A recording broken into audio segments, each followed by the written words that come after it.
अथ नवग्रहध्यानमन्त्र। ॐ सूर्याय नमः। प्रत्यक्षदेवं विशदं सहस्रा मिरीचिभिः शोभितभूमिदेशं सप्ताश्वगं सद्ध्वजहस्तमाध्यं देवं भजेऽहं मिहिरं हृदब्जे। ॐ सोमाय नमः। ॐ शङ्खप्रभमेन प्रियं शशाङ्क मीशानमौलिस्थितमीड्यवृत्तं तमीपतिं नीरजयुग्महस्तं ध्याये हृदब्जे शशिनं ग्रहेशम्। ॐ भौमाय नमः। प्रतप्तगाङ्गेयनिभिं ग्रहेशं सिंहासनस्थं कमलासिहस्तं सुरासुरैः पूजितपादपद्मं भौमं दयालुं हृदये स्मरामि। ॐ बुधाय नमः। सोमात्मजं हंसगतं द्विबाहुं शङ्खेन्दुरूपं हयासि पाशहस्तं दयानिधिं भूषणभूषिताङ्गं बुधं स्मरे मानसपङ्कजेऽहम्। ॐ गुरवे नमः। ॐ तेजोमयं शक्तित्रिशूलहस्तं सुरेन्द्रज्येष्ठैः स्तुतपादपद्मं मेधानिधिं हस्तिगतं द्विबाहुं गुरुं स्मरे मानसपङ्कजेऽहम्। ॐ शुक्राय नमः। सन्तप्तकाञ्चननिभं द्विभुजं दयालुं पीताम्बरं धृतसरोरुहद्वन्द्वशूलं कौञ्चासनं हैसूरसेवितपादपद्मं शुक्रं स्मरे द्विनयनं हृदि पङ्कजेऽहम्। ॐ शनैश्चराय नमः। ॐ नीलाञ्जनाभं मिहिरेष्टपुत्रं ग्रहेश्वरं पाशभुजङ्गपाणिं सुरासुराणां भैदं द्विबाहुं शनिं स्मरे मानसपङ्कजेऽहम्। ॐ राहवे नमः। ॐ शीतांशुमित्रान्तकमीड्यरूपं घोरं च वैडूर्यनिभं विबाहुं त्रैलोक्यरक्षापरमिष्टदं च राहुं ग्रहेन्द्रं हृदये स्मरामि। ॐ केतवे नमः। ॐ लाङ्गल्ययुक्तं भैदं जनानां कृष्णाम्बुभृतसन्निभमेकवीरं कृष्णाम्बरं शक्तित्रिशूलहस्तं केतुं भजे मानसपङ्कजेऽहम्। ॐ नवग्रहाय नमः। ॐ सूर्याय नमः। प्रत्यक्षदेवं विशदं सहस्रा मिरीचिभिः शोभितभूमिदेशं सप्ताश्वगं सद्ध्वजहस्तमाध्यं देवं भजेऽहं मिहिरं हृदब्जे। ॐ सोमाय नमः। ॐ शङ्खप्रभमेन प्रियं शशाङ्क मीशानमौलिस्थितमीड्यवृत्तं तमीपतिं नीरजयुग्महस्तं ध्याये हृदब्जे शशिनं ग्रहेशम्। ॐ भौमाय नमः। प्रतप्तगाङ्गेयनिभिं ग्रहेशं सिंहासनस्थं कमलासिहस्तं सुरासुरैः पूजितपादपद्मं भौमं दयालुं हृदये स्मरामि। ॐ बुधाय नमः। सोमात्मजं हंसगतं द्विबाहुं शङ्खेन्दुरूपं हयासि पाशहस्तं दयानिधिं भूषणभूषिताङ्गं बुधं स्मरे मानसपङ्कजेऽहम्। ॐ गुरवे नमः। ॐ तेजोमयं शक्तित्रिशूलहस्तं सुरेन्द्रज्येष्ठैः स्तुतपादपद्मं मेधानिधिं हस्तिगतं द्विबाहुं गुरुं स्मरे मानसपङ्कजेऽहम्। ॐ शुक्राय नमः। सन्तप्तकाञ्चननिभं द्विभुजं दयालुं पीताम्बरं धृतसरोरुहद्वन्द्वशूलं कौञ्चासनं हैसूरसेवितपादपद्मं शुक्रं स्मरे द्विनयनं हृदि पङ्कजेऽहम्। ॐ शनैश्चराय नमः। ॐ नीलाञ्जनाभं मिहिरेष्टपुत्रं ग्रहेश्वरं पाशभुजङ्गपाणिं सुरासुराणां भैदं द्विबाहुं शनिं स्मरे मानसपङ्कजेऽहम्। ॐ राहवे नमः। ॐ शीतांशुमित्रान्तकमीड्यरूपं घोरं च वैडूर्यनिभं विबाहुं त्रैलोक्यरक्षापरमिष्टदं च राहुं ग्रहेन्द्रं हृदये स्मरामि। ॐ केतवे नमः। ॐ लाङ्गल्ययुक्तं भैदं जनानां कृष्णाम्बुभृतसन्निभमेकवीरं कृष्णाम्बरं शक्तित्रिशूलहस्तं केतुं भजे मानसपङ्कजेऽहम्। ॐ नवग्रहाय नमः। ॐ सूर्याय नमः। प्रत्यक्षदेवं विशदं सहस्रमिरिचिभिः शोभितभूमिदेशं सप्ताश्वगं सद्ध्वजहस्तमाध्यं देवं भजेऽहं मिहिरं हृदब्जे।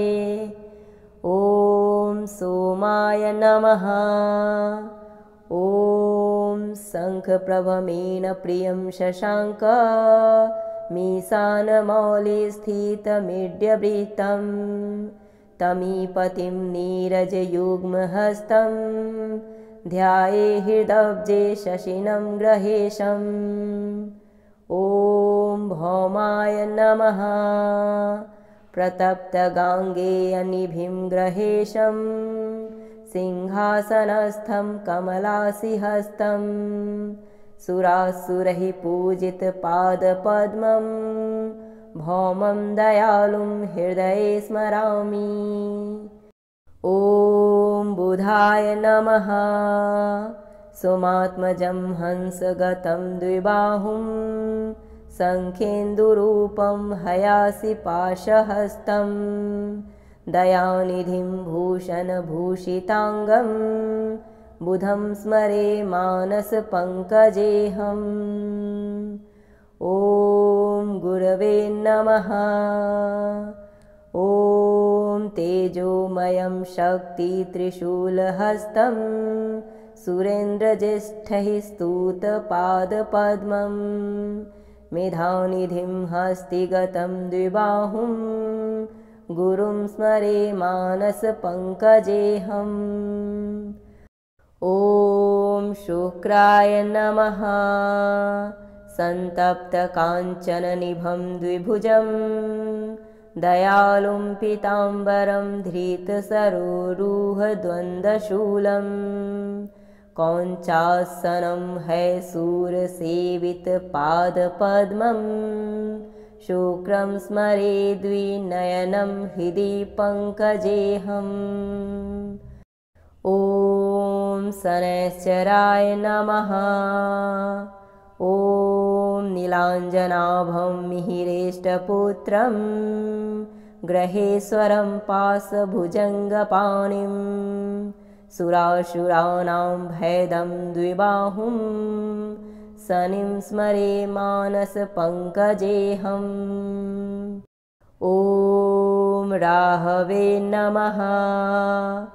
ॐ शीतांशुमित्रान्तकमीड्यरूपं घोरं च वैड्यूर्यनिभं विबाहुं त्रैलोक्यरक्षापरमिष्टदं च राहुं ग्रहेन्द्रं हृदये स्मरामि।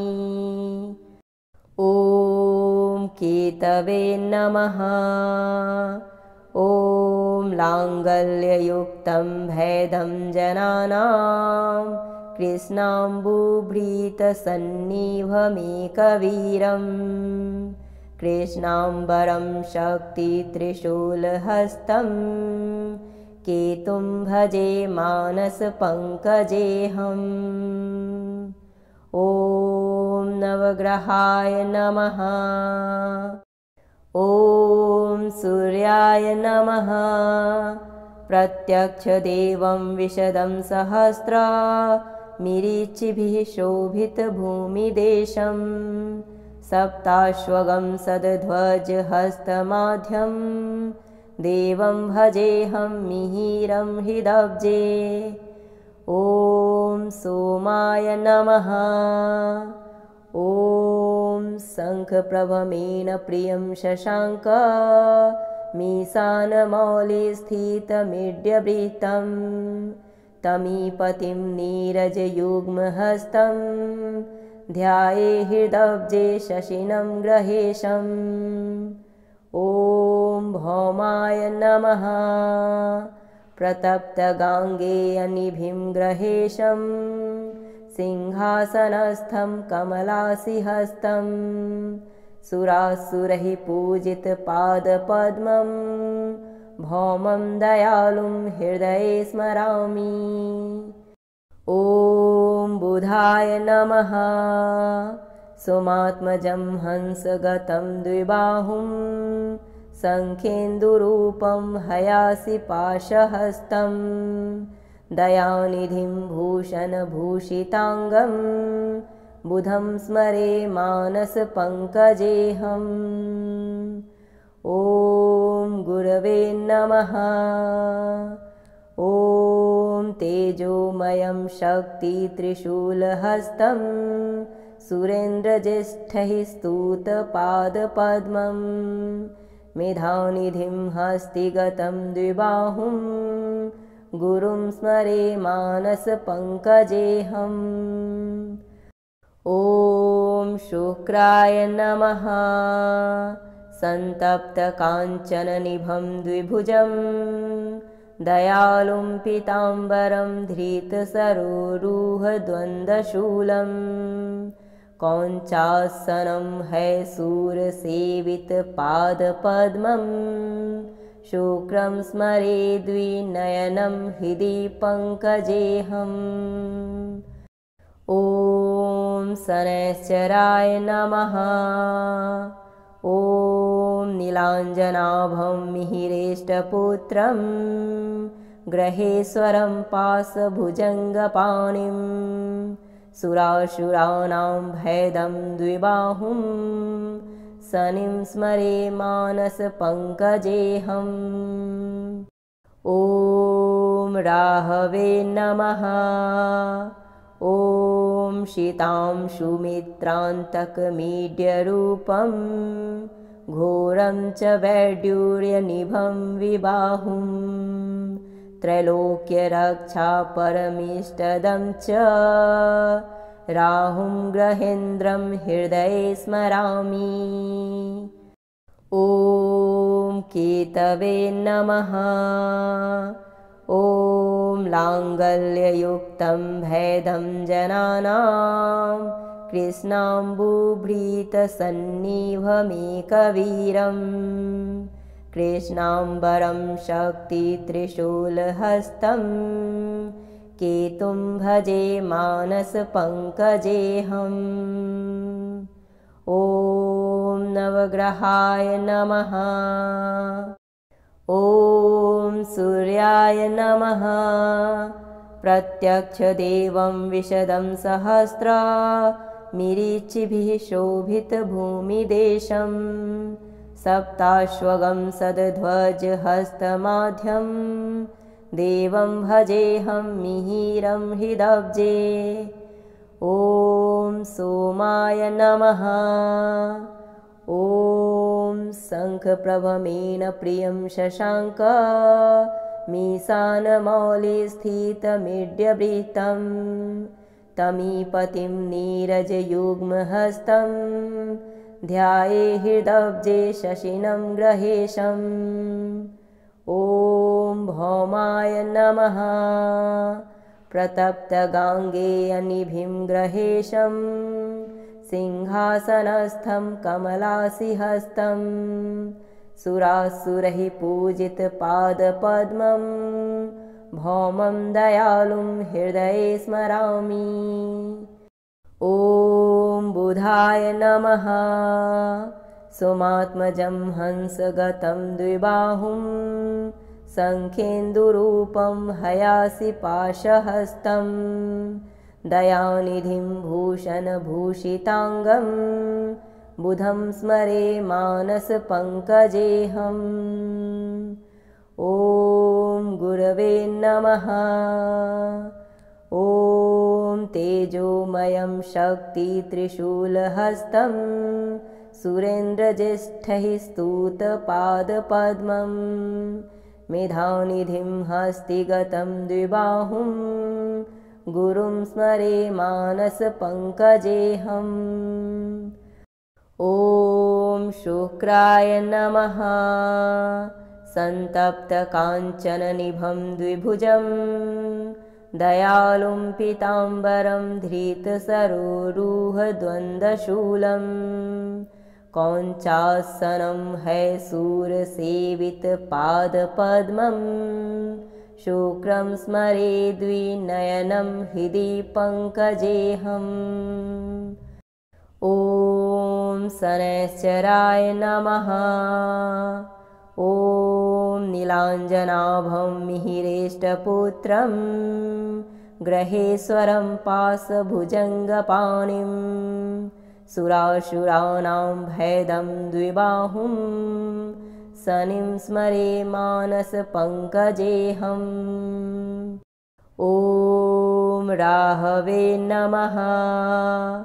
ॐ शीतांशुमित्रान्तकमीड्यरूपं घोरं च वैडूर्यनिभं विबाहुं त्रैलोक्यरक्षापरमिष्टदं च राहुं ग्रहेन्द्रं हृदये स्मरामि।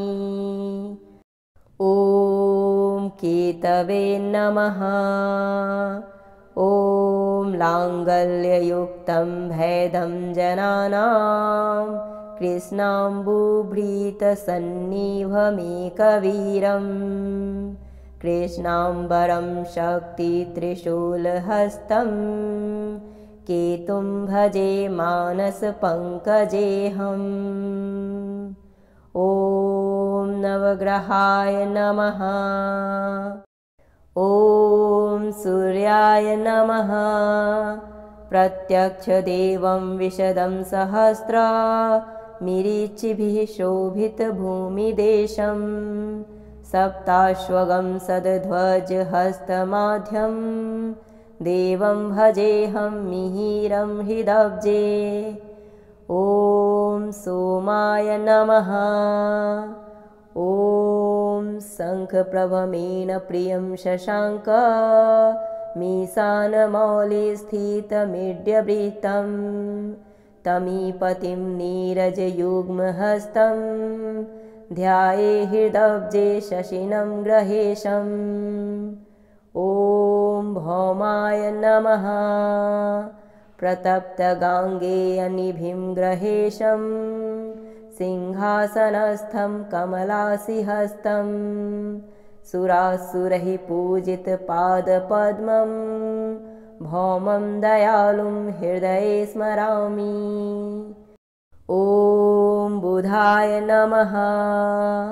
सोमात्मजं हंसगतं द्विबाहुं शङ्खेन्दुरूपं हयासि पाशहस्तं दयानिधिं भूषणभूषिताङ्गं बुधं स्मरे मानसपङ्कजेऽहम्। ॐ गुरवे नमः।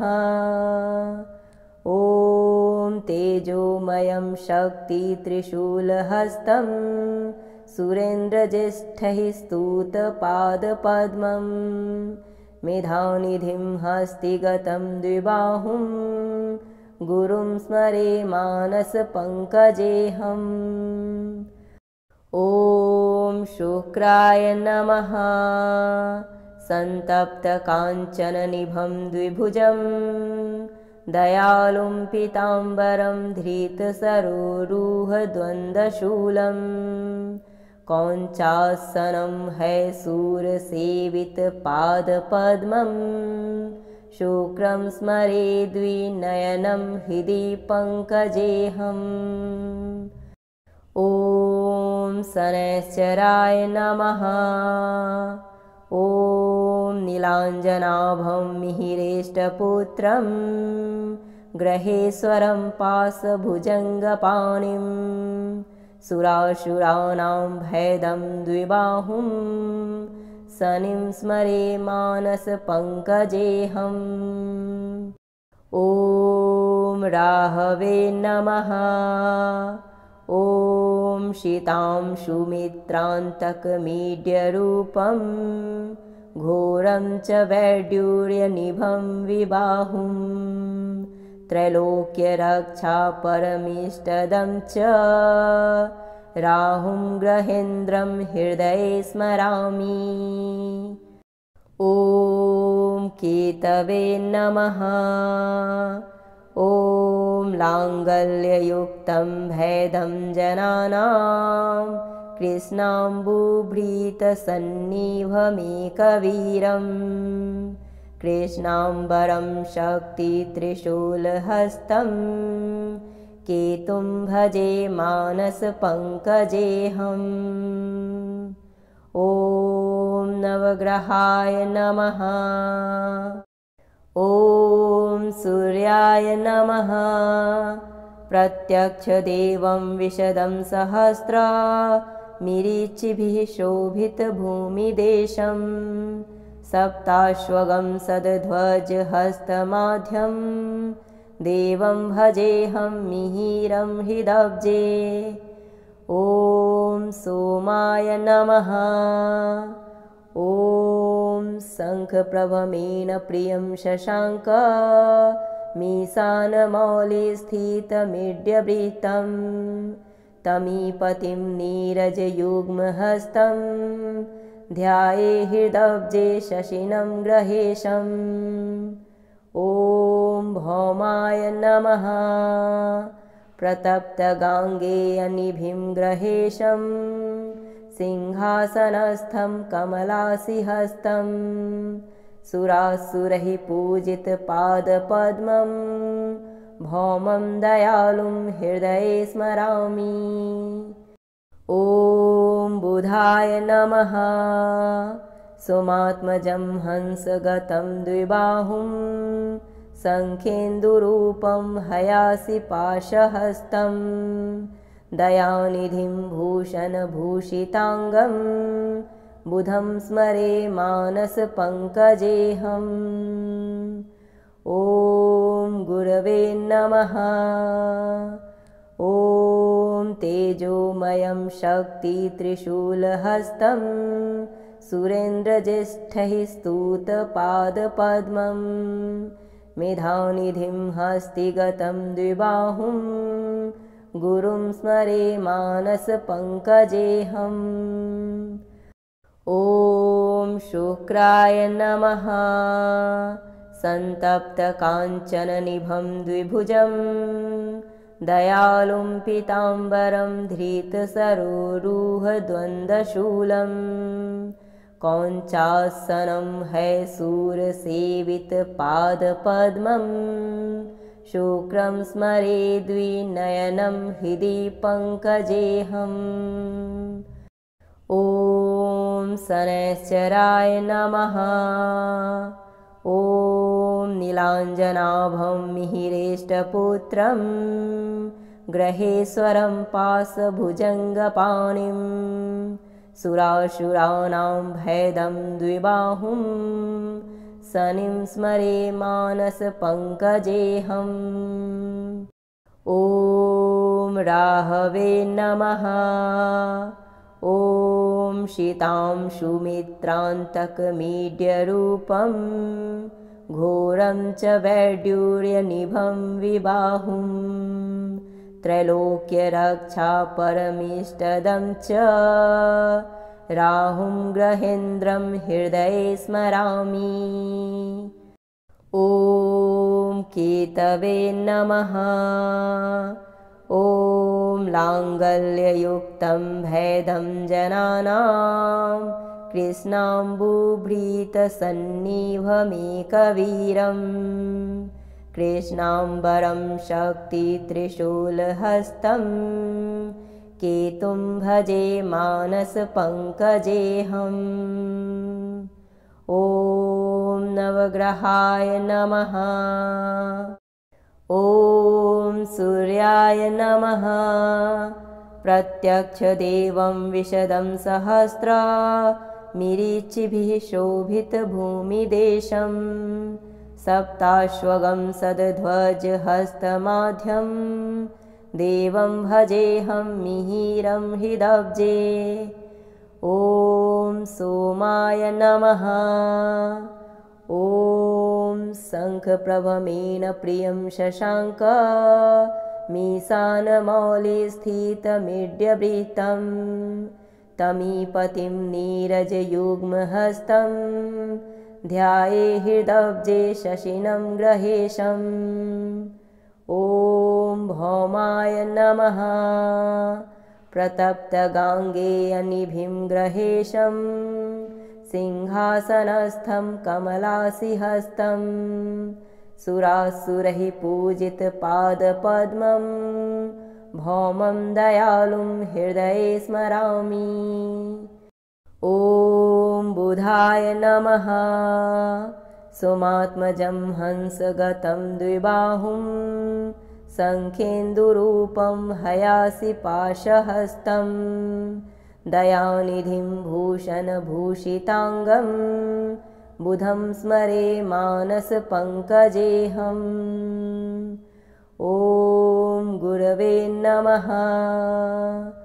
ॐ तेजोमयं शक्तित्रिशूलहस्तं सुरेन्द्रज्येष्ठैः स्तुतपादपद्मं मेधानिधिं हस्तिगतं द्विबाहुं गुरुं स्मरे मानसपङ्कजेऽहम्। ॐ शुक्राय नमः। सन्तप्तकाञ्चननिभं द्विभुजं दयालुं पीताम्बरं धृतसरोरुहद्वन्द्वशूलं कौञ्चासनं हैसूरसेवितपादपद्मं शुक्रं स्मरे द्विनयनं हृदि पङ्कजेऽहम्। ॐ शनैश्चराय नमः। ॐ नीलाञ्जनाभं मिहिरेष्टपुत्रं ग्रहेश्वरं पाशभुजङ्गपाणिं सुरासुराणां भैदं द्विबाहुं शनिं स्मरे मानसपङ्कजेऽहम्। ॐ राहवे नमः। ॐ शीतांशुमित्रान्तकमीड्यरूपं घोरं च वैडूर्यनिभं विबाहुं त्रैलोक्यरक्षापरमिष्टदं च राहुं ग्रहेन्द्रं हृदये स्मरामि। ॐ केतवे नमः। ॐ लाङ्गल्ययुक्तं भैदं जनानां कृष्णाम्बुभृतसन्निभमेकवीरम् कृष्णाम्बरं शक्तित्रिशूलहस्तं केतुं भजे मानसपङ्कजेऽहम्। ॐ नवग्रहाय नमः। ॐ सूर्याय नमः। प्रत्यक्षदेवं विशदं सहस्रमिरिचिभिः शोभितभूमिदेशं सप्ताश्वगं सद्ध्वजहस्तमाध्यं देवं भजेऽहं मिहिरं हृदब्जे। ॐ सोमाय नमः। ॐ शङ्खप्रभमेन प्रियं शशाङ्क मीशानमौलिस्थितमीड्यवृत्तं तमीपतिं नीरजयुग्महस्तं ध्याये हृदब्जे शशिनं ग्रहेशम्। ॐ भौमाय नमः। प्रतप्तगाङ्गेयनिभिं ग्रहेशं सिंहासनस्थं कमलासिहस्तं सुरासुरैः पूजितपादपद्मं भौमं दयालुं हृदये स्मरामि। ॐ बुधाय नमः। सोमात्मजं हंसगतं द्विबाहुं शङ्खेन्दुरूपं हयासि पाशहस्तं दयानिधिं भूषणभूषिताङ्गं बुधं स्मरे मानसपङ्कजेऽहम्। ॐ गुरवे नमः। ॐ तेजोमयं शक्तित्रिशूलहस्तं सुरेन्द्रज्येष्ठैः स्तुतपादपद्मं मेधानिधिं हस्तिगतं द्विबाहुं गुरुं स्मरे मानसपङ्कजेऽहम्। ॐ शुक्राय नमः। सन्तप्तकाञ्चननिभं द्विभुजं दयालुं पीताम्बरं धृतसरोरुहद्वन्द्वशूलं कौञ्चासनं हैसूरसेवितपादपद्मं शुक्रं स्मरे द्विनयनं हृदि पङ्कजेऽहम्। ॐ शनैश्चराय नमः। ॐ नीलाञ्जनाभं मिहिरेष्टपुत्रं ग्रहेश्वरं पाशभुजङ्गपाणिं सुरासुराणां भैदं द्विबाहुं शनिं स्मरे मानसपङ्कजेऽहम्। ॐ राहवे नमः। ॐ शीतांशुमित्रान्तकमीड्यरूपं घोरं च वैडूर्यनिभं विबाहुं त्रैलोक्यरक्षापरमिष्टदं च राहुं ग्रहेन्द्रं हृदये स्मरामि। ॐ केतवे नमः। ॐ लाङ्गल्ययुक्तं भैदं जनानां कृष्णाम्बुभृतसन्निभमेकवीरं कृष्णाम्बरं शक्तित्रिशूलहस्तं केतुं भजे मानसपङ्कजेऽहम्। ॐ नवग्रहाय नमः। ॐ सूर्याय नमः। प्रत्यक्षदेवं विशदं सहस्रमिरिचिभिः शोभितभूमिदेशं सप्ताश्वगं सद्ध्वजहस्तमाध्यं देवं भजेऽहं मिहिरं हृदब्जे। ॐ सोमाय नमः। ॐ शङ्खप्रभमेन प्रियं शशाङ्क मीशानमौलिस्थितमिड्यवृत्तं तमीपतिं नीरजयुग्महस्तं ध्याये हृदब्जे शशिनं ग्रहेशम् ॐ भौमाय नमः। प्रतप्तगाङ्गेयनिभिं ग्रहेशं सिंहासनस्थं कमलासिहस्तं सुरासुरैः पूजितपादपद्मं भौमं दयालुं हृदये स्मरामि। ॐ बुधाय नमः। सोमात्मजं हंसगतं द्विबाहुं शङ्खेन्दुरूपं हयासि पाशहस्तं दयानिधिं भूषणभूषिताङ्गं बुधं स्मरे मानसपङ्कजेऽहम्। ॐ गुरवे नमः। ॐ तेजोमयं शक्तित्रिशूलहस्तं सुरेन्द्रज्येष्ठैः स्तुतपादपद्मं मेधानिधिं हस्तिगतं द्विबाहुं गुरुं स्मरे मानसपङ्कजेऽहम्। ॐ शुक्राय नमः। सन्तप्तकाञ्चननिभं द्विभुजं दयालुं पीताम्बरं धृतसरोरुहद्वन्द्वशूलं कौञ्चासनं हैसूरसेवितपादपद्मं शुक्रं स्मरे द्विनयनं हृदि पङ्कजेऽहम्।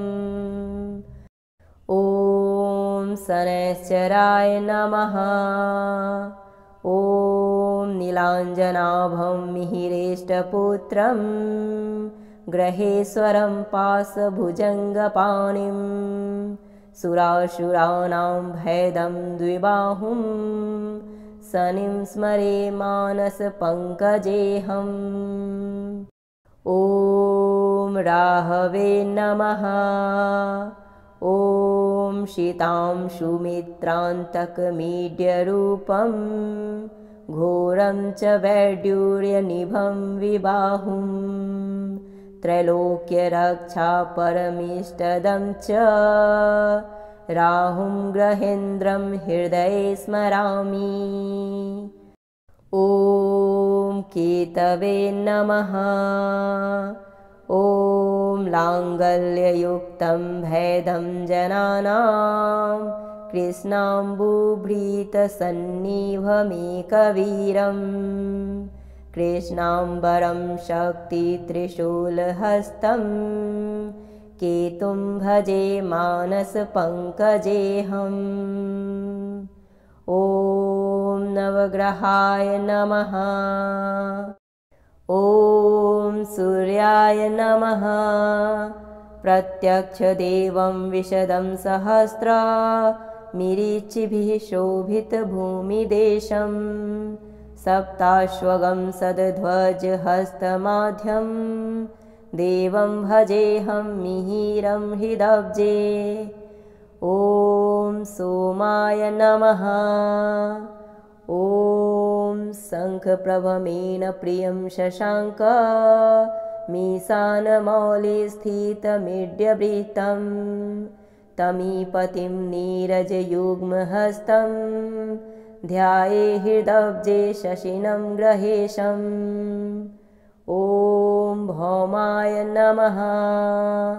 प्रतप्तगाङ्गेयनिभिं ग्रहेशं सिंहासनस्थं कमलासिहस्तं सुरासुरैः पूजितपादपद्मं भौमं दयालुं हृदये स्मरामि। ॐ बुधाय नमः। सोमात्मजं हंसगतं द्विबाहुं शङ्खेन्दुरूपं हयासि पाशहस्तं दयानिधिं भूषणभूषिताङ्गं बुधं स्मरे मानसपङ्कजेऽहम्। ॐ गुरवे नमः। ॐ तेजोमयं शक्तित्रिशूलहस्तं सुरेन्द्रज्येष्ठैः स्तुतपादपद्मं मेधानिधिं हस्तिगतं द्विबाहुं गुरुं स्मरे मानसपङ्कजेऽहम्। ॐ शुक्राय नमः। सन्तप्तकाञ्चननिभं द्विभुजं दयालुं पीताम्बरं धृतसरोरुहद्वन्द्वशूलं कौञ्चासनं हैसूरसेवितपादपद्मं शुक्रं स्मरे द्विनयनं हृदि पङ्कजेऽहम्। ॐ शनैश्चराय नमः। ॐ नीलाञ्जनाभं मिहिरेष्टपुत्रं ग्रहेश्वरं पाशभुजङ्गपाणिं सुरासुराणां भैदं द्विबाहुं शनिं स्मरे मानसपङ्कजेऽहम्। ॐ राहवे नमः। ॐ शीतांशुमित्रान्तकमीड्यरूपं घोरं च वैडूर्यनिभं विबाहुं त्रैलोक्यरक्षापरमिष्टदं च राहुं ग्रहेन्द्रं हृदये स्मरामि। ॐ केतवे नमः। ॐ लाङ्गल्ययुक्तं भैदं जनानां कृष्णाम्बुभृतसन्निभमेकवीरं कृष्णाम्बरं शक्तित्रिशूलहस्तं केतुं भजे मानसपङ्कजेऽहम्। ॐ नवग्रहाय नमः।